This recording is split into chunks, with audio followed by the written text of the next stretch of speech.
ng time para sa interview. Diwata, nagmakaawa na sa mga YouTuber na nasa tindahan niya. Usap lang, baka naman pwede magtrabaho muna ako, hindi ako mapagtrabaho eh. Pakinggan niya siya.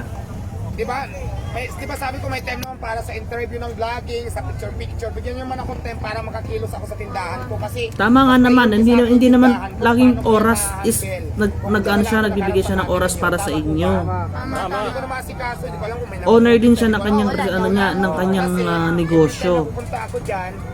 Paano niya mahaharap yung negosyo niya kung parating tutok yung mga camera ng mga ibang vloggers. Pag hindi kayo napagbigyan, masama loob ninyo. Kawawa naman yung tao. Tao din naman siya. Nagdinegosyo. Andyan lang naman din kayo para magsuporta sa kanya. Nagbibigay naman din daw siya ng oras para mapagbigyan yung mga gusto ninyo, kahilingan ninyo. Kayo kikita kayo sa vlogging niyo paano ako sa tindahan ko. Di ba?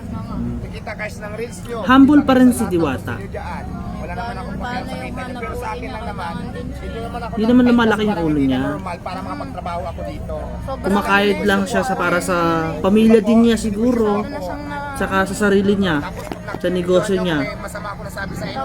I-upload nyo para malaki ang views nyo. Naging masama ako, di ba? Attitude na, ugali na, lumalabas ang kulay na kulay. Down to earth pa rin naman siya. Diba? Kasi gusto nyo maraming views para kumita kayo. Pero sana naman maintindihan nyo ako. Yun lang naman yan eh. Di ba tama ba? Yes, tama. Correct. Anong lumalabas sa Facebook ngayon pag hindi ko kayo pagbigyan? Tama. Malaki ng ulo. Ngayon, nakikiusap na naman ko sa inyo, baka pwede pagbigyan nyo naman ko para mapagtrabaho. Nakikiusap siya, ilang beses siya nakikiusap. Mapagbibigyan niya naman kayo na makapag-picture, makapag-interview sa kanya sa mga channel ninyo.